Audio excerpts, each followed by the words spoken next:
Hello dear friends, ഇന്ന് ഞാൻ സംസാരിക്കുന്ന വിഷയം സാധാരണ പലർക്കും ഉണ്ടാകുന്ന കിതപ്പ്. അത് എന്തുകൊണ്ടാണ് ഉണ്ടാകുന്നത്, അതിനുള്ള പരിഹാരങ്ങൾ എന്താണ്? കിതപ്പ് എന്ന് പറയുമ്പോൾ ചിലപ്പോഴൊക്കെ അത് പല രോഗങ്ങളുടെയും ലക്ഷണമായിട്ടുള്ള കിതപ്പുണ്ട്, അല്ലെങ്കിൽ ആസ്മ പോലുള്ള അവസ്ഥയിലുള്ള കിതപ്പുണ്ട്, അല്ലെങ്കിൽ ഓവർ ടെൻഷൻ അല്ലെങ്കിൽ ആങ്സൈറ്റി കൂടുമ്പോഴുള്ള കിതപ്പുണ്ട്. ഇങ്ങനെ പല രീതിയിലുള്ള കിതപ്പുണ്ട്. പക്ഷേ ഞാൻ ഇവിടെ പ്രതിപാദിക്കുന്നത് സാധാരണ നമ്മൾ ഒരു വലിയ അസുഖങ്ങളൊന്നും ഇല്ലാത്തവർ ഒരു വ്യായാമം ചെയ്യുമ്പോൾ, അല്ലെങ്കിൽ ഒരു കുറച്ച് നടക്കുമ്പോൾ, അല്ലെങ്കിൽ ഒരു അല്പം സ്റ്റെപ്പ് കയറുമ്പോൾ അമിതമായിട്ട് കിതയ്ക്കുന്ന അവസ്ഥ, അങ്ങനെയുള്ള അവസ്ഥയെക്കുറിച്ചാണ് ഞാൻ ഇന്ന് പ്രതിപാദിക്കുന്നത്. നമ്മളൊരു റോട്ടിൽ കൂടി നടന്നു പോകുന്ന കുറേ ആളുകൾ ശ്രദ്ധിക്കുകയാണെങ്കിൽ കൂടുതൽ കിതയ്ക്കുന്നത് അല്ലെങ്കിൽ ശ്വാസം എടുക്കുവാൻ ബുദ്ധിമുട്ടുന്നവർ അമിതമായിട്ടുള്ള വണ്ണമുള്ളവരും കുടവയറുള്ളവരും ഫാറ്റി ആയിട്ടുള്ളവരുമായിരിക്കും. മെലിഞ്ഞിട്ടുള്ളവരും അല്ലെങ്കിൽ നല്ല ഹെൽത്തി ആയിട്ടുള്ളവരൊക്കെ അത്യാവശ്യം സ്പീഡിൽ നടന്നാലും കിതയ്ക്കുന്നത് കാണില്ല. എന്തുകൊണ്ടാണ് ഈ അമിതമായിട്ടുള്ള ഫാറ്റ് ഉള്ളവർ കൂടുതൽ കിതയ്ക്കുവാൻ കാരണം? ഇതാണ് നമ്മളിന്ന് ചിന്തിക്കുന്നത്. വളരെ എളുപ്പത്തിൽ ശ്വാസോച്ഛ്വാസം ചെയ്യുവാനുള്ള ബുദ്ധിമുട്ടിനെയാണ് ഞാൻ ഈ കിതപ്പെന്ന് ഉദ്ദേശിക്കുന്നത്. അങ്ങനെ വളരെ എളുപ്പത്തിൽ നമുക്ക് ശ്വാസോച്ഛ്വാസം ചെയ്യാൻ പറ്റാത്തതിൻ്റെ കാരണം നമ്മളൊരു ഫിസിക്കൽ അധ്വാനം ചെയ്യുമ്പോൾ, നമ്മളൊരു വ്യായാമം ചെയ്യുമ്പോൾ, അല്ലെങ്കിൽ അല്പം അധ്വാനമുള്ള എന്തെങ്കിലും ജോലികൾ ചെയ്യുമ്പോൾ നമ്മുടെ ഏത് മസിലുകളാണോ അധ്വാനിക്കുന്നത്, പ്രത്യേകിച്ച് ഇപ്പോൾ നടക്കുകയാണെങ്കിൽ, സ്പീഡിൽ നടക്കുകയാണെങ്കിൽ കാലിൻ്റെ മസിലുകളാണ് കൂടുതൽ വർക്ക് ചെയ്യുന്നത്. അല്പം സ്പീഡിൽ നടക്കുകയോ അല്ലെങ്കിൽ ഒരു കയറ്റം കയറുകയോ ചെയ്യുമ്പോൾ അത് വർക്ക് ചെയ്യുവാനുള്ള എനർജി കിട്ടണമെങ്കിൽ നമ്മൾ മൂക്കിൽ കൂടിയോ വായിൽ കൂടിയോ ശ്വസിക്കുന്ന ഓക്സിജൻ, ആ ഓക്സിജനെ ഹൃദയം ബ്ലഡിൽ കൂടി മിക്സ് ചെയ്ത് ഈ ബ്ലഡിൻ്റെ കൂടെ കാലിലേക്കോ അല്ലെങ്കിൽ ഏത് ഭാഗത്തുള്ള മസിലുകളാണോ അധ്വാനിക്കുന്നത് അവിടേക്ക് എത്തിക്കുവാനുള്ള പ്രയത്നമാണ് നടക്കുന്നത്. അപ്പോൾ ആ എത്തിക്കുവാൻ പറ്റാത്ത അവസ്ഥ വരുമ്പോൾ ഹൃദയം കൂടുതൽ എഫേർട്ട് എടുക്കും. ഹൃദയം എന്ന് പറഞ്ഞാൽ ശരിക്കും നമുക്ക് വേണ്ടി പ്രവർത്തിക്കുന്ന ഒരു അടിമയാണെന്ന് പറയാം. അത് 365 ദിവസവും 24 മണിക്കൂറും നമുക്ക് വേണ്ടി ജോലി ചെയ്തുകൊണ്ടിരിക്കുകയാണ്. പക്ഷേ അമിത ഭാരമുള്ളവർ, അമിത ഫാറ്റ്, ശരീരത്തിൽ അമിതമായ കൊഴുപ്പുള്ളവർ, അങ്ങനെയുള്ളവർക്ക് അവരുടെ രക്തക്കോളുകളുടെ ഉള്ളിലെ വ്യാസം കുറവായിരിക്കും. ആ രക്തക്കോളുകളുടെ ഉള്ളിൽ മെഴുക് പോലെ ഫാറ്റും കൊളസ്ട്രോളും കൂടി വന്ന് മിക്സ് ചെയ്ത് ഒരു മെഴുക് പോലുള്ള വസ്തുവായിട്ട് മാറി അത് രക്തക്കോളുകളുടെ ഉള്ളിൽ അടച്ച് അതിൻ്റെ ഹോളുകൾ ഇടുക്കി വയ്ക്കും. അപ്പോൾ തീർച്ചയായിട്ടും നമുക്ക് മനസ്സിലാക്കാവുന്നതേ ഉള്ളൂ. അതായത് അങ്ങനെയുള്ളൊരു അവസ്ഥയിൽ ഹൃദയത്തിന് ഈ ഓക്സിജനെയും ബ്ലഡിനെയും ഈസിയായിട്ട് നമ്മുടെ കാലിലേക്കോ അല്ലെങ്കിൽ ഏത് ഭാഗത്തേക്കാണോ വേണ്ടിയതെന്ന് വെച്ചാൽ അവിടേക്ക് സർക്കുലേറ്റ് ചെയ്യാൻ ഈസിയായിട്ട് എത്തിച്ചു കൊടുക്കാൻ പറ്റില്ല.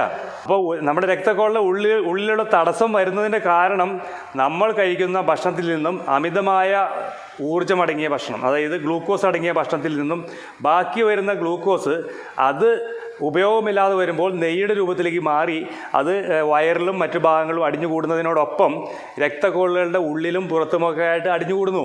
അത് ഹൃദയത്തിൻ്റെ പ്രവർത്തനത്തെ ബാധിക്കും. ഹൃദയത്തിന് സ്മൂത്തായിട്ട്, ഹൃദയത്തിന് എളുപ്പത്തിൽ ബ്ലഡിനെ സർക്കുലേറ്റ് ചെയ്യാൻ പറ്റാത്ത അവസ്ഥയിലേക്ക് കൊണ്ടുവരും. അപ്പോൾ ഹൃദയം എന്തു ചെയ്യും? അത് കൂടുതൽ സ്പീഡ് ഉപയോഗിച്ച് നോക്കും. പല ടെക്നിക്കുകൾ ഉപയോഗിക്കും. കൂടുതൽ സ്പീഡ് ഉപയോഗിക്കും, കൂടുതൽ പ്രഷർ ഉപയോഗിക്കും. അങ്ങനെ കൂടുതൽ പ്രഷർ ഉപയോഗിക്കുമ്പോൾ നമ്മുടെ രക്തക്കോളുകളുടെ ഭിത്തികളിൽ വരുന്ന ആ പ്രഷറിനാണ് നമ്മൾ BP എന്ന് പറയുന്നത്. അങ്ങനെ പരമാവധി പ്രഷർ ഉപയോഗിച്ച് നോക്കും. കൂടുതൽ സ്പീഡ് 80, 70, 80 എന്നുള്ളത് 100, 120 ഉപയോഗിച്ച് നോക്കും. അങ്ങനെ എല്ലാ ടെക്നിക്കും അത് ഉപയോഗിക്കും. അതിൻ്റെ കപ്പാസിറ്റിക്ക് അപ്പുറം നമ്മൾ അതിന് ലോഡ് കൊടുത്താൽ അത് തകർന്നു പോകും. അതാണ് ഹാർട്ട് ഡിസീസ് എന്ന് പറയുന്നത്. അതായത് ഹൃദയത്തിൻ്റെ പ്രവർത്തനം നിശ്ചലമായി പോകുന്ന അവസ്ഥ, അത് ബ്രേക്കായി പോകുന്ന അവസ്ഥ. ആ അവസ്ഥ വന്നു കഴിഞ്ഞാൽ പിന്നീട് അത് നിലനിൽക്കുവാൻ ബുദ്ധിമുട്ടാണ്. അപ്പോൾ ആ അവസ്ഥ വരാതിരിക്കണമെങ്കിൽ ഇപ്പോൾ അതിനുള്ള എല്ലാ പരിഹാര മാർഗങ്ങളും ഈ വീഡിയോയിൽ കൂടി എനിക്ക് പറയാൻ സാധിക്കില്ല. നമ്മളുടെ കൃത്യമായ ഭക്ഷണക്രമം, കൃത്യമായ ശരീരത്തിന് കൊടുക്കേണ്ട അധ്വാനം, അല്ലെങ്കിൽ വ്യായാമങ്ങൾ, ഇത് രണ്ടും ആവശ്യത്തിനനുസരിച്ച് കൊടുത്താൽ മാത്രമേ ഹൃദയത്തിന് നമ്മളെ സംരക്ഷിക്കുവാൻ സാധിക്കുകയുള്ളൂ. ഇല്ലെങ്കിൽ ഹൃദയം എല്ലാ ശ്രമങ്ങളും നടത്തി ഇനി എനിക്ക് ഒന്നും ശ്രമിക്കാനില്ല എന്നൊരവസ്ഥയിൽ അത് പണി നിർത്തും, നമ്മളുടെയും പണി തീരും. ഇതിന് വേണ്ടതായിട്ടുള്ള ഭക്ഷണക്രമവും വ്യായാമത്തെക്കുറിച്ചൊക്കെ ഞാൻ ധാരാളം വീഡിയോകൾ ചെയ്തിട്ടുണ്ട്. അങ്ങനെയുള്ള വീഡിയോകൾ കാണുവാൻ നിങ്ങൾ വേണമെങ്കിൽ ഈ വീഡിയോയുടെ ഡിസ്ക്രിപ്ഷനിൽ പോയാൽ കാണാവുന്നതാണ്. അല്ലെങ്കിൽ എൻ്റെ യൂട്യൂബ് ചാനലിൻ്റെ വീഡിയോസ് എടുത്ത് അതിൽ നിന്നും വീഡിയോ സെലക്ട് ചെയ്ത് കാണുക. ഒരു കാര്യം എൻ്റെ പ്രേക്ഷകരോട് എനിക്ക് പറയാനുള്ളത്, ഒരു വീഡിയോ മാത്രം കണ്ടാൽ നിങ്ങൾക്ക് എല്ലാ അറിവുകളും കിട്ടില്ല. ഞാൻ ഏകദേശം എനിക്ക് തോന്നുന്നു 100ഓളം വീഡിയോകൾ ചെയ്തിട്ടുണ്ട്. ഈ വീഡിയോയിൽ ഒരു വിഷയമേ എനിക്ക് പറയാൻ സാധിക്കുകയുള്ളൂ. അല്ലാതെ ഇപ്പോൾ ഞാൻ ഉദാഹരണത്തിന് വയറ് കുറയ്ക്കാൻ വയറിൻ്റെ എക്സസൈസ് അല്ല ചെയ്യുന്നത് എന്ന് ഒരു വീഡിയോ ചെയ്തിട്ടുണ്ട്. ഇത് കണ്ടിട്ട് പലരും ചോദിക്കാറുണ്ട്, പിന്നെ വയറിൻ്റെ എക്സസൈസ് എന്തിനാണ് ചെയ്യുന്നത്, അല്ലെങ്കിൽ സിക്സ് പാക്ക് ഉണ്ടാക്കുവാൻ പിന്നെ വേറെ എന്താണ് ചെയ്യേണ്ടത് എന്നൊക്കെ ചോദിക്കുന്നുണ്ട്. അപ്പോൾ അത് അങ്ങനെയുള്ള കാര്യങ്ങൾ കാണണമെങ്കിൽ ഒരു യൂട്യൂബർക്കും എല്ലാ കാര്യങ്ങളും ഒരു വീഡിയോയിൽ കൂടി പറഞ്ഞു കൊടുക്കാൻ പറ്റില്ല. അതിന് താല്പര്യമുള്ളവർ ആ ചാനലിൽ പോയിട്ട് അതിൻ്റെ വീഡിയോ സെലക്ട് ചെയ്ത് ഇഷ്ടമുള്ള സബ്ജക്റ്റുകൾ, നമ്മൾ ആഗ്രഹിക്കുന്ന സബ്ജക്റ്റുകൾ അതിലുണ്ടോ എന്ന് നോക്കുക. കിതപ്പ് കുറയ്ക്കുവാനും ഹൃദയത്തിന് അതിൻ്റെ പ്രവർത്തനം ആയാസരഹിതമാക്കി കൊടുക്കുവാനും ഏറ്റവും വേണ്ടത് അവനവൻ്റെ ശരീരത്തിന് ആവശ്യമായ ഭക്ഷണക്രമം പഠിക്കുക, ശരീരത്തിന് കൊടുക്കേണ്ടതായ വ്യായാമങ്ങൾ അല്ലെങ്കിൽ ശാരീരിക അധ്വാനങ്ങൾ കൊടുക്കുക.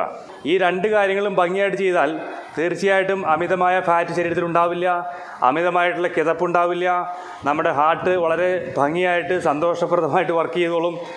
പക്ഷേ പലർക്കും വളരെ പെട്ടെന്നൊന്നും കിതപ്പ് മാറ്റുവാൻ സാധിക്കില്ല. അപ്പോൾ അങ്ങനെയുള്ളവർക്ക് വേണ്ടിയിട്ട് ഞാനൊരു പ്രത്യേക ഒരു സപ്ലിമെൻറ്റിനെ കുറിച്ചുള്ളൊരു വീഡിയോ ചെയ്തിട്ടുണ്ട്. അതായത് Arginine എന്നൊരു സപ്ലിമെൻറ്റിനെ കുറിച്ചൊരു വീഡിയോ ഞാൻ ചെയ്തിട്ടുണ്ട്. നമ്മുടെ രക്തക്കൊള്ളുകളെ കുറച്ചുകൂടി വികസിപ്പിച്ച് അതിന് തടസ്സങ്ങൾ മാറ്റി, കുറേ തടസ്സങ്ങളൊക്കെ മാറ്റി അതിന് നാച്ചുറലായിട്ട് കുറച്ചുകൂടി ശക്തിപ്പെടുത്തുവാനുള്ള ഒരു സപ്ലിമെൻറ്റ് കണ്ടുപിടിച്ചിട്ടുണ്ട്. അതിന് നോബൽ പ്രൈസ് കിട്ടിയ ഒരു കണ്ടുപിടുത്തമാണ്. അതിനെക്കുറിച്ചൊക്കെ ഞാനൊരു വീഡിയോ ചെയ്തിട്ടുണ്ട്. ആ വീഡിയോയും ഞാൻ ഇതിൻ്റെ ഡിസ്ക്രിപ്ഷനിൽ ആഡ് ചെയ്യുന്നതാണ്. താല്പര്യമുള്ളവർക്ക് ഇതിനെക്കുറിച്ച് കൂടുതൽ വിവരങ്ങൾ അറിയുവാൻ തുടർന്നുള്ള ഈ വീഡിയോയുടെ ഭാഗങ്ങൾ കേൾക്കുക. 1998 മെഡിക്കൽ രംഗത്തുള്ള നോബൽ പ്രൈസ് കിട്ടിയ ഒരു കണ്ടുപിടുത്തമായിരുന്നു Arginine എന്നൊരു സപ്ലിമെൻറ്റ്. അമേരിക്കൻ ശാസ്ത്രജ്ഞനായ ഡോക്ടർ ലൂയിസ് ഇഗ്നാരോ ആണ് ഈ കണ്ടുപിടുത്തം നടത്തിയതിൽ പ്രധാനമായ ശാസ്ത്രജ്ഞൻ. ഹൃദ്രോഗികൾക്കും സ്ട്രോക്ക് വന്നവർക്കും അത് വരാൻ സാധ്യതയുള്ളവർക്കും രക്തക്കുഴൽ സംബന്ധിച്ച് എന്ത് അസുഖമുള്ളവർക്കും ആരോഗ്യാവസ്ഥയിലേക്ക് തിരിച്ചു വരുവാനുള്ള ഒരു പ്രതിവിധിയായിട്ട് കണ്ടുപിടിച്ച ഒരു സപ്ലിമെൻ്റാണിത്.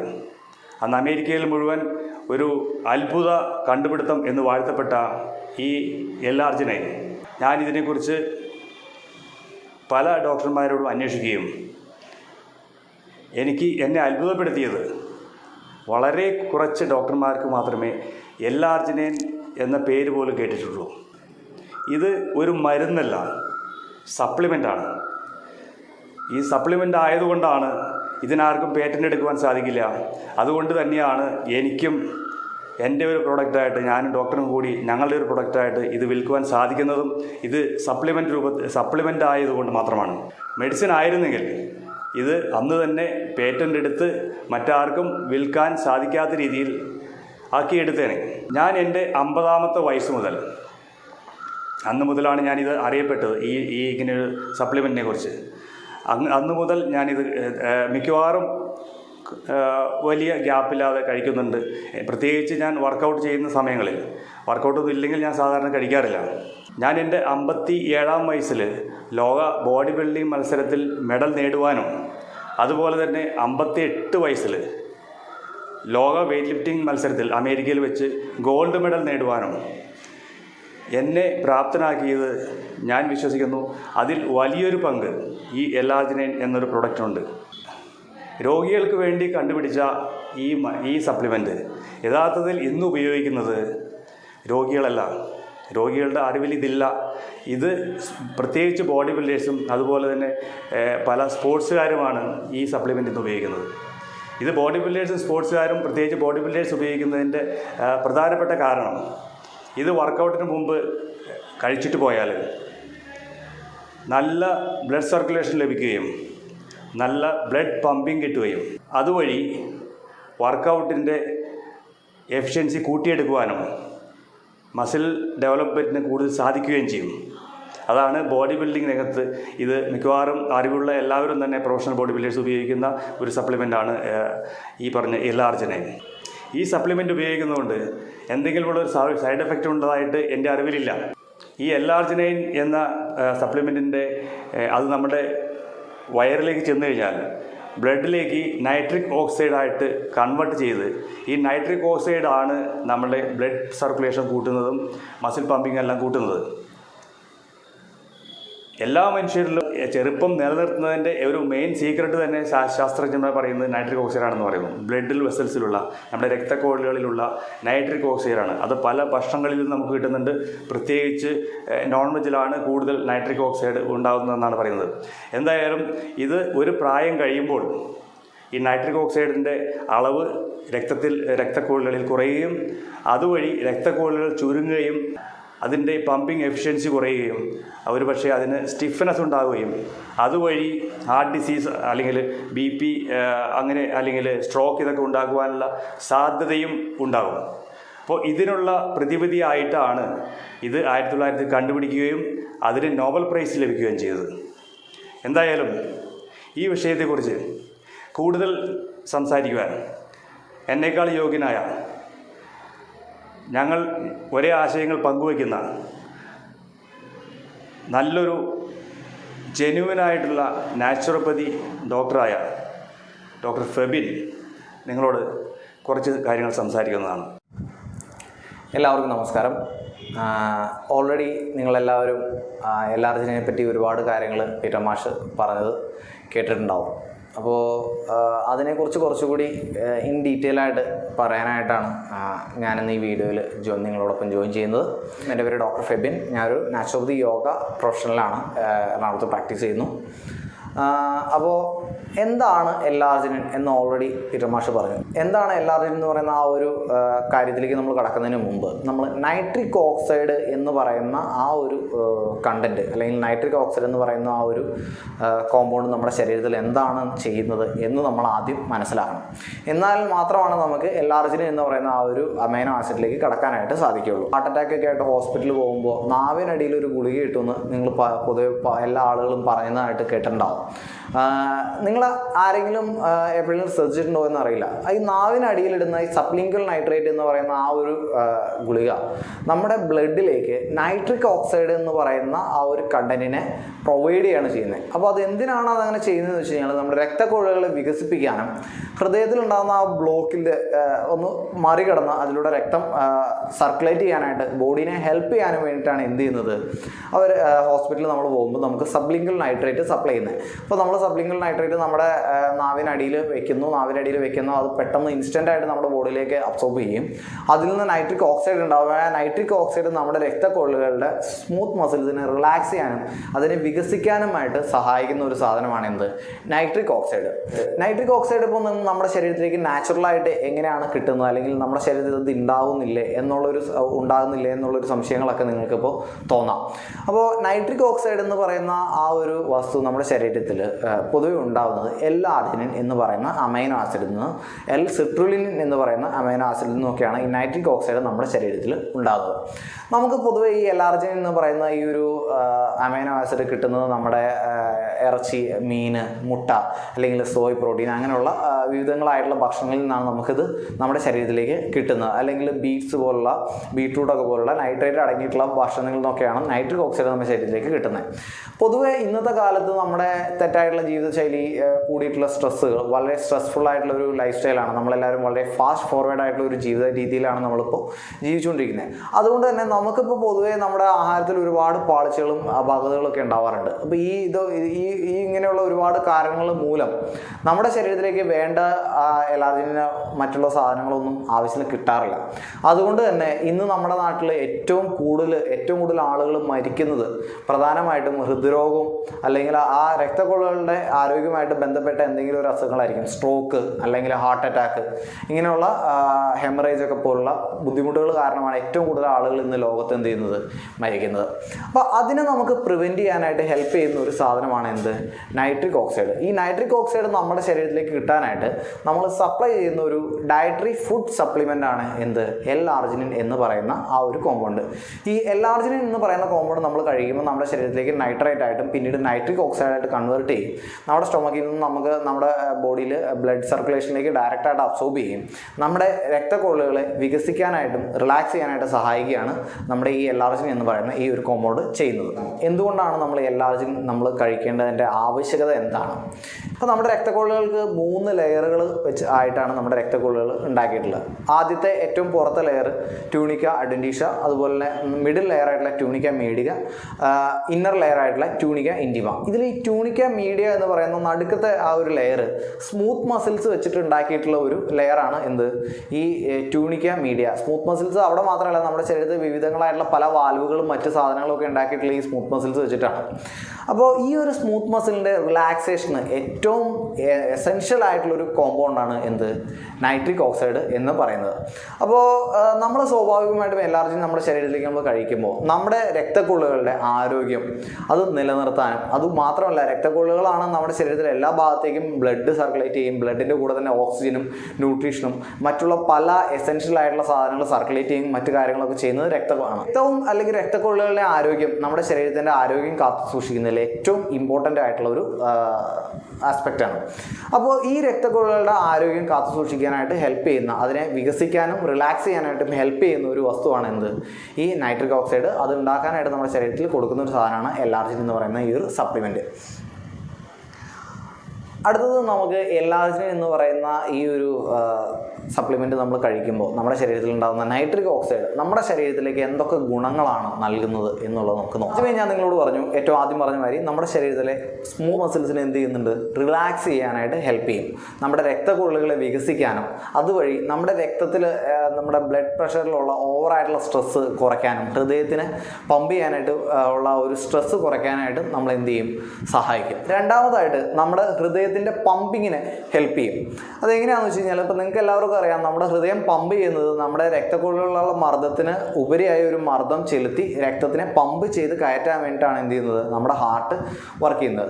അപ്പോൾ over A period of time നമുക്ക് ഒരു 35 വയസ്സൊക്കെ കഴിഞ്ഞ് ഒരു 40 വയസ്സൊക്കെ കഴിയുമ്പോഴത്തേക്കും നമ്മുടെ രക്തക്കൊള്ളുകളൊക്കെ കട്ടിയാവാൻ തുടങ്ങും, ഹാർട്ടിൻ്റെ ഫംഗ്ഷനിങ് ഒക്കെ വീക്കാവാൻ തുടങ്ങും. അപ്പോൾ അങ്ങനെയുള്ള ഒരു സാഹചര്യത്തിൽ നമ്മൾ എൽ-ആർജിനിൻ കഴിക്കുകയാണെന്നുണ്ടെങ്കിൽ നമ്മുടെ ബോഡിയിലേക്ക് ആവശ്യത്തിലധികം നൈട്രിക് ഓക്സൈഡ് സപ്ലൈ കിട്ടുകയും ഈ നൈട്രിക് ഓക്സൈഡിൻ്റെ സപ്ലൈ നമ്മുടെ ആവശ്യത്തിന് ശരീരത്തിൽ കിട്ടുമ്പോൾ നമ്മുടെ രക്തക്കൊള്ളുകൾ വികസിക്കാനും ഈ ഹൃദയത്തിൻ്റെ പമ്പിങ്ങിൽ വരുന്ന ഓവർലോഡ് ഒഴിവാക്കാനും ഹൃദയത്തിന് എഫിഷ്യൻ്റായിട്ട് വർക്ക് ചെയ്യാനായിട്ടുള്ള ഒരു എൻവിറോൺമെൻറ്റ് എന്ന് ചെയ്യാനായിട്ട് സാധിക്കും. ഈ എൽ-ആർജിനിന് പ്രൊവൈഡ് ചെയ്യാനായിട്ട് സാധിക്കും. മൂന്നാമതായിട്ട് നമ്മുടെ ശരീരത്തിലേക്ക് എല്ലാ രീതിയിലുള്ള ന്യൂട്രീഷൻ, പ്രത്യേകിച്ച് ഓക്സിജൻ്റെ ലഭ്യത, അതുപോലുള്ള മറ്റുള്ള നമ്മുടെ ആഹാരത്തിൽ നിന്ന് നമ്മുടെ ശരീരത്തിലേക്ക് കിട്ടുന്ന എല്ലാ എസെൻഷ്യൽ ആയിട്ടുള്ള വൈറ്റമിൻസ്, മിനറൽസ്, ആൻറ്റി ഓക്സിഡൻസ്, ഇങ്ങനെയുള്ള എല്ലാ ന്യൂട്രീഷൻ്റെയും വ്യക്തമായിട്ടുള്ള ഒരു സപ്ലൈ നമ്മുടെ ബോഡിയിൽ ക്രിയേറ്റ് ചെയ്യാനായിട്ട് നമ്മൾ എന്ത് ചെയ്യും, ഈ എൽ-ആർജിനിൻ എന്ന് പറയുന്ന ഈ ഒരു കോമ്പൗണ്ട് നമ്മളെ ഹെൽപ്പ് ചെയ്യും. പ്രായമായിട്ടുള്ള ആളുകളിൽ നമ്മൾ ഏറ്റവും കൂടുതൽ കണ്ടുവരുന്ന ഒരു പ്രശ്നമാണ് രക്തക്കുറവ്, അമിതമായിട്ടുള്ള രക്തക്കുറവും അതുപോലെ തന്നെ അവരുടെ രക്തക്കൊള്ളുകൾ ഒരുപാട് കട്ടി കൂടിയിട്ടുള്ള ഒരു റിജിഡായിട്ടുള്ള ഒരു സിറ്റുവേഷനിലായിരിക്കും. അപ്പോൾ അങ്ങനെയുള്ളൊരു ആ ഒരു റിജിഡിറ്റി ചെയ്ത് അതിൻ്റെ ഒരു സ്മൂത്ത് മസിൽസിൻ്റെ സോഫ്റ്റ്നെസ്സും അല്ലെങ്കിൽ അതിൻ്റെ ഒരു ഇലാസ്റ്റിസിറ്റിയും റീഗെയിൻ ചെയ്യാനായിട്ട് നമ്മൾ എന്ത് ചെയ്യും, എൽ-ആർജിനിൻ ഹെൽപ്പ് ചെയ്യും. അതുകൂടാതെ തന്നെ അവരിൽ കാണുന്ന രക്തക്കുറവിനെയും പരിഹരിക്കാനായിട്ട് ഈ എൽ-ആർജിനിൻ സപ്ലിമെൻറ്റ് വളരെയധികം എഫക്റ്റീവായിട്ട് സ്റ്റഡീസ് പറയുന്നുണ്ട്. ഇത് കൂടാതെ ലങ്സിൻ്റെയും ബ്രെയിനിലേക്കുള്ള രക്തത്തിൻ്റെ സർക്കുലേഷനും ലങ്സിൽ ഓക്സിജൻ അബ്സോർബ് ചെയ്യുന്ന ആ ഒരു എല്ലാ രീതിയിലുള്ള സർക്കുലേറ്ററി ഫങ്ഷൻസിലും ഒരുപാട് ബെനിഫിഷ്യൽ ആയിട്ടുള്ള എഫക്ട്സ് ഉണ്ടാക്കാനായിട്ട് എന്ത് ചെയ്യും, എൽ-ആർജിനിൻ സപ്ലിമെൻറ്റിന് സാധിക്കുന്നുണ്ട്. അടുത്തതായിട്ട് വരുന്ന ഒരു മേജർ ഏരിയ ഞാൻ ആദ്യമേ നിങ്ങളോട് ഓൾറെഡി പറഞ്ഞു, സബ്ലിംഗൽ നൈട്രേറ്റ് നമ്മൾ അറ്റാക്കുള്ള ആളുകൾക്ക് കൊടുക്കാറുണ്ടെന്ന് ഞാൻ പറയാറുണ്ട്. അപ്പോൾ ഈ രക്തക്കൊള്ളുകൾ നമ്മൾ ആദ്യമേ എൽ-ആർജിനിൻ പോലുള്ള വസ്തുക്കളൊക്കെ നമ്മൾ കഴിച്ച് നമ്മുടെ രക്തക്കൊള്ളിൻ്റെ സ്വാഭാവികമായിട്ടുള്ള ഒരു ആരോഗ്യം കാത്തു സൂക്ഷിക്കുകയാണെങ്കിൽ ബ്ലോക്കുകൾ ഉണ്ടാകും, അല്ലെങ്കിൽ അവിടെ ഉണ്ടാകുന്ന ആ ഒരു രക്തത്തിൽ ക്ലോട്ട് ഫോം ചെയ്ത് രക്തക്കൊള്ളിനെ രക്തത്തിലെ രക്തയോട്ടം തടസ്സപ്പെടുത്തുന്ന ഒരു കാര്യത്തിനെ പ്രിവെൻറ്റ് ചെയ്യാനായിട്ട് നമുക്ക് എന്ത് ചെയ്യാം, സാധിക്കും. അത് മാത്രമല്ല ഹൃദ്രോഗികളായിട്ടുള്ള ആളുകൾ, അറ്റാക്കൊക്കെ വന്നിട്ടുള്ള ആളുകൾക്ക് എൽ-ആർജിനിൻ കഴിക്കുകയാണെങ്കിൽ അവരുടെ രക്തക്കൊള്ളിൻ്റെ നോർമലായിട്ടുള്ള ഒരു സ്ട്രക്ചർ റീഗെയിൻ ചെയ്യാനും അവർക്ക് LDL കൊളസ്ട്രോളിനെ കുറച്ച് അവരുടെ ബ്ലോക്കിനെയൊക്കെ ക്ലിയർ ചെയ്യാനായിട്ടുള്ളൊരു ആരോഗ്യം വീണ്ടെടുക്കാനായിട്ടും നമ്മൾ ഈ വളരെയധികം ഹെൽപ്പ് ചെയ്യുന്ന ഒരു കണ്ടൻ്റാണ് എൽ-ആർജിനിൻ. കൂടാതെ 40 വയസ്സ് അല്ലെങ്കിൽ ഒരു 40-45 വയസ്സൊക്കെ കഴിയുമ്പോൾ പുരുഷന്മാരിൽ പൊതുവെ കാണുന്ന ഒരു പ്രശ്നമാണ് ഇറക്ടൈൽ ഡിസ്ഫങ്ഷൻ അല്ലെങ്കിൽ ലൈംഗിക ശേഷിയിലുണ്ടാകുന്ന കുറവ്. അപ്പോൾ അതും ഈ രക്തക്കൊള്ളിൻ്റെ ആരോഗ്യം നഷ്ടപ്പെടുന്നതുകൊണ്ട് തന്നെയാണ് ഈ ലൈംഗിക ശേഷിയിലുണ്ടാകുന്ന പ്രശ്നങ്ങൾ വരുന്നത്. അപ്പോൾ ഈ ഒരു ബുദ്ധിമുട്ടുകൾ പരിഹരിക്കാനും എന്ത് ചെയ്യാനായിട്ട് സാധിക്കും, നമ്മൾ എൽ-ആർജിനിൻ എന്ന് പറയുന്ന ഒരു സപ്ലിമെൻറ്റ് കഴിക്കുമ്പോൾ സഹായിക്കും. ഉദാഹരണശേഷി കുറവ് അല്ലെങ്കിൽ ഇറക്ടൈൽ ഡിസ്ഫങ്ഷനും വളരെയധികം എഫക്റ്റീവ് ആയിട്ടുള്ള ഒരു സപ്ലിമെൻ്റാണ് ഈ എൽ-ആർജിനിൻ എന്ന് പറയുന്ന ആ ഒരു കോമ്പൗണ്ട്. അവസാനമായിട്ട് ഏറ്റവും ഇമ്പോർട്ടൻ്റ് ആയിട്ടുള്ള ഏറ്റവും മേജർ ആയിട്ടുള്ള ഒരു ഹെൽത്ത് ബെനിഫിറ്റാണ് L-arginine എന്ന് പറയുന്ന ആ ഒരു അമൈനോ ആസിഡിന് ഗ്രോത്ത് ഹോർമോൺ എന്ന് പറയുന്ന നമ്മുടെ ശരീരത്തിലെ വളർച്ചയിൽ മറ്റുള്ള പ്രധാനപ്പെട്ട പല പ്രവർത്തനങ്ങളിലും നിയന്ത്രിക്കുന്ന ഗ്രോത്ത് ഹോർമോണിലുള്ള എഫക്റ്റ്. അപ്പോൾ നോർമലി നമ്മളൊരാൾ അവർ നോർമലി L-arginine നമ്മുടെ ശരീരത്തിലേക്ക് സപ്ലൈ ചെയ്യുമ്പോൾ ഈ ഗ്രോത്ത് ഹോർമോണിൻ്റെ ആക്ഷൻ ഒരു 100% എഫിഷ്യൻ്റായിട്ട് വർക്ക് ചെയ്യാനായിട്ട് നമ്മുടെ ശരീരത്തിനെ സഹായിക്കുന്നുണ്ട്. അപ്പോൾ എഫിഷ്യൻ്റായിട്ട് ഈ ഗ്രോത്ത് ഹോർമോൺ വർക്ക് ചെയ്യുമ്പോൾ നമ്മുടെ ബോഡിയിൽ ഒരു ആൻറ്റി ഏജിങ് ആയിട്ടുള്ള ഒരു എഫക്റ്റ്, കാല വാർദ്ധക്യം പോലുള്ള കാര്യങ്ങൾ തടയാനും അതുപോലെ തന്നെ നമ്മുടെ ബോഡിയിലെ ഇമ്മ്യൂണിറ്റീനെയൊക്കെ ഇമ്പ്രൂവ് ചെയ്യാനും നമ്മുടെ ബോഡിയിലെ മസിൽ ഗ്രോത്തിനെ മറ്റുള്ള കാര്യങ്ങളെ ഇമ്പ്രൂവ് ചെയ്യാനും ഒരുപാട് ഹെൽപ്പ് ചെയ്യുന്നുണ്ട്. ഇനി സപ്പോസ് ഈ L-arginine കൂടെ വർക്കൗട്ടും കൂടി ചെയ്യുന്ന ആളുകളാണ്, എക്സസൈസ് കൂടെ ചെയ്യുന്ന ആളുകളാണെന്നുണ്ടെങ്കിൽ 300 മുതൽ 500% വരെ എഫക്റ്റീവായിട്ട് ഗ്രോത്ത് ഹോർമോണിൻ്റെ എഫക്റ്റിനെ ആംപ്ലിഫൈ ചെയ്യാനായിട്ടുള്ളൊരു കപ്പാസിറ്റി L-arginine എന്ന് പറയുന്ന ഈ ഒരു കോമ്പൗണ്ടിനുണ്ട്. അതായത് ഇപ്പോൾ നോർമലി ഒരു വർക്കൗട്ടൊക്കെ ചെയ്യുന്ന ആളുകളാണ്, അവർ പ്രീ വർക്കൗട്ട് സപ്ലിമെൻ്റ് ആയിട്ട് L-arginine കഴിക്കുകയാണെന്നുണ്ടെങ്കിൽ അവരുടെ ബോഡിയിലെ ബ്ലഡ് സർക്കുലേഷനെ കൂടുതൽ എഫക്റ്റീവായിട്ട് പമ്പ് ചെയ്യാനായിട്ട് ഹെൽപ്പ് ചെയ്യും. അവരുടെ ബോഡിയിലുള്ള മസിൽസിലേക്ക് എല്ലാം എഫക്റ്റീവായിട്ട് ബ്ലഡിനെ പമ്പ് ചെയ്യാനായിട്ട് സഹായിക്കും. അത് കൂടാതെ തന്നെ അവരുടെ ശരീരത്തിലെ ഗ്രോത്ത് ഹോർമോണിൻ്റെ എഫക്റ്റിനെ 300 മുതൽ 500% വരെ ആംപ്ലിഫൈ ചെയ്ത് അവർക്ക് കൂടുതലും ബോഡി ബിൽഡ് ചെയ്യാൻ അല്ലെങ്കിൽ മസിൽ ഗ്രോത്ത് ഉണ്ടാക്കാനായിട്ടുള്ളൊരു സിറ്റുവേഷനും നമുക്ക് ഈ L-arginine എന്ന് പറയുന്ന ഈ ഒരു കോമ്പൗണ്ട് പ്രൊവൈഡ് ചെയ്യുന്നുണ്ട്. ആരൊക്കെ ഇത് കഴിക്കാൻ പാടില്ല? ഞാനിപ്പോൾ ഒരുപാട് കാര്യങ്ങൾ പറഞ്ഞു. ഇതിൽ നമുക്കൊരു 90% ആളുകൾക്കും കഴിക്കാനായിട്ട് വളരെ ഹെൽത്തി ആയിട്ട് ഒരു ബുദ്ധിമുട്ടും ഇല്ലാതെ കഴിക്കാൻ പറ്റുന്ന ഒരു സാധനമാണ്. പക്ഷേ എന്നാലും ആരൊക്കെ കഴിക്കാൻ പാടില്ല എന്നുള്ളതും വളരെയധികം ഇമ്പോർട്ടൻ്റ് ആയിട്ടുള്ളൊരു കാര്യമാണ്. അപ്പോൾ ആരൊക്കെ കഴിക്കാൻ പാടില്ല? പ്രത്യേകിച്ച് ആസ്മ, അലർജി പോലുള്ള പ്രശ്നങ്ങളുള്ള ആളുകൾ, എല്ലാ ആസ്മ പേഷ്യൻസും കഴിക്കാൻ പാടില്ല എന്നല്ല, ഈ L-arginine അല്ലെങ്കിൽ ഇങ്ങനെയുള്ള കാര്യങ്ങളോടോ ചില അലർജി ഉള്ള ചില ആളുകളുണ്ടാവും, അവർ ഇത് അവോയ്ഡ് ചെയ്യണം. അത് കൂടാതെ തന്നെ ലോ BP പ്രശ്നമുള്ളത്, ഞാൻ ഓൾറെഡി പറഞ്ഞു, രക്തക്കുഴലുകൾ വികസിക്കുമ്പോൾ വീണ്ടും BP കുറയും. അപ്പോൾ ഹൈപ്പർ ടെൻഷനുള്ള ആളുകൾക്ക് നല്ലതാണ്. അതുകൊണ്ട് തന്നെ ഹൈപ്പോ ടെൻഷനുള്ള ആളുകൾ അല്ലെങ്കിൽ BP കുറവുള്ള ആളുകൾ ഇത് കഴിക്കാതിരിക്കാനായിട്ട് ശ്രദ്ധിക്കുക. പിന്നെ അതുകൂടാതെ തന്നെ ഹെമറേജ് പോലുള്ള കണ്ടീഷൻസ്, തലയിലൊക്കെ ബ്ലീഡിങ് ഉള്ള ആളുകൾ, അവരും ഇത് കഴിക്കാതിരിക്കാനായിട്ട്. കൂടാതെ തന്നെ നമ്മുടെ ശരീരത്തിൽ ഹെർപ്പിസ് സോസ്റ്റർ വൈറസ് ഇൻഫെക്ഷൻ ഉള്ള ആളുകൾ, നമ്മുടെ ശരീരത്തിൽ ഹെർപ്പിസ്, നിങ്ങൾക്ക് ഈ ചിക്കൻ ബോക്സ് പോലുള്ളൊരു വൈറൽ ഇൻഫെക്ഷൻ ആണ് എന്ത് ഹെർപ്പിസ് എന്ന് പറയുന്നത്, ആ ഒരു ഹെർപ്പിസ് സോസ്റ്റർ വൈറസിൻ്റെ ഇൻഫെക്ഷൻ ഉള്ള ആളുകളും ഇത് കഴിക്കാതിരിക്കാനായിട്ട് പ്രത്യേകം ശ്രദ്ധിക്കണം. പിന്നെ അടുത്തത്, നമ്മളിത് എപ്പോൾ കഴിക്കണം, എത്ര അളവിൽ കഴിക്കണം എന്നുള്ളതാണ് ഇനി ഏറ്റവും ഇമ്പോർട്ടൻ്റ് ആയിട്ടുള്ള മറ്റ് 2 ചോദ്യങ്ങൾ. അപ്പോൾ ഇതിൻ്റെ കഴിക്കേണ്ട സമയം എന്ന് പറയുന്നത് എപ്പോഴും ഐഡിയലി നമ്മൾ എംപ്റ്റി സ്റ്റൊമക്കിൽ കഴിക്കുന്നതാണ് ഏറ്റവും ഉചിതം. കാരണം ബോഡിയിലേക്ക് ഏറ്റവും കൂടുതൽ അബ്സോർബ് ചെയ്യുന്നത് നമ്മൾ എംപ്റ്റി സ്റ്റൊമക്കിൽ L-arginine കഴിക്കുമ്പോഴാണ്. അത് കൂടാതെ തന്നെ എത്ര ഗ്രാം വരെ നമുക്കിത് കഴിക്കാം? നമ്മൾ ഐഡിയലി ഒരു ദിവസം ഒരു 1200 മില്ലിഗ്രാം മുതൽ മുകളിലേക്ക് കഴിക്കുന്നതാണ് ഐഡിയൽ ആയിട്ടുള്ള ഒരു ഡോസേജ്. പക്ഷേ നമ്മൾ എത്ര ഗ്രാം കഴിച്ചാലും നമ്മുടെ ശരീരത്തിൽ ഒരു ഓവർ ഡോസിങ്ങോ അല്ലെങ്കിൽ അങ്ങനെയുള്ള ഒരു ദോഷമായിട്ടുള്ള കാര്യങ്ങളൊന്നും ഇതുവരെ എവിടെയും റിപ്പോർട്ട് ചെയ്യപ്പെട്ടിട്ടില്ല. പിന്നെ വേറെ പ്രത്യേകിച്ച് ഇത് കഴിക്കുമ്പോൾ സൈഡ് എഫക്റ്റോ കാര്യങ്ങളോ ഒന്നും ഇതുവരെ എങ്ങും റിപ്പോർട്ട് ചെയ്തിട്ടില്ല. നമുക്ക് എഫക്റ്റീവ്ലി ഒരു 3 ഗ്രാം മുതൽ 5 ഗ്രാം വരെയൊക്കെ ഡെയിലി നമുക്ക് കഴിക്കാവുന്ന ഒരു സപ്ലിമെൻ്റ് ആണ് L-arginine എന്ന് പറയുന്ന ഒരു സപ്ലിമെൻറ്റ്. നമ്മൾ കൃത്യമായിട്ട് കഴിക്കുകയാണെങ്കിൽ ഹൃദ്രോഗം വരാതിരിക്കാനും അല്ലെങ്കിൽ നമ്മുടെ ബോഡിയിലേക്ക് എല്ലാ ഭാഗത്തേക്കും ന്യൂട്രീഷനും ഓക്സിജനും കൃത്യമായിട്ട് എത്തിക്കാനും വളരെയധികം ഹെൽപ്പ് ചെയ്യുന്നൊരു മേജർ അമൈനോ ആസിഡാണ് L-arginine എന്ന് പറയുന്ന ഈ ഒരു സപ്ലിമെൻറ്റ്. അപ്പോൾ നിങ്ങൾക്ക് ഇതിൽ കൂടുതൽ എന്തെങ്കിലും സംശയങ്ങളോ കാര്യങ്ങളോ ഒക്കെ ഉണ്ടെന്നുണ്ടെങ്കിൽ നിങ്ങൾക്ക് കമൻസിൽ മെൻഷൻ ചെയ്യാം. ഇതല്ലെങ്കിൽ ഇതിനോട് കൂടെ ചേർത്തിരിക്കുന്ന കോൺടാക്ട് നമ്പറിൽ നിങ്ങൾക്ക് വെച്ച് കഴിഞ്ഞാൽ ഇതുമായിട്ട് ഗൈഡ് ചെയ്ത് തരുന്നതായിരിക്കും. ഈ സപ്ലിമെൻറ്റ് ഞങ്ങളിൽ നിന്ന് വാങ്ങണമെന്ന് താല്പര്യമുള്ളവർ ഇവിടെ കാണിച്ചിരിക്കുന്ന നമ്പറിൽ വാട്സപ്പ് മെസ്സേജ് അയക്കുകയും നിങ്ങളുടെ അഡ്രസ്സും ഫോൺ നമ്പറും അയച്ച് റിക്വസ്റ്റ് അയച്ചാൽ ഇതിൻ്റെ വിലയും മറ്റു ഡീറ്റെയിൽസും അറിയിക്കുന്നതാണ്. നിങ്ങൾക്കിത് കൊറിയർ വഴി ലഭ്യമാക്കുവാൻ സാധിക്കും.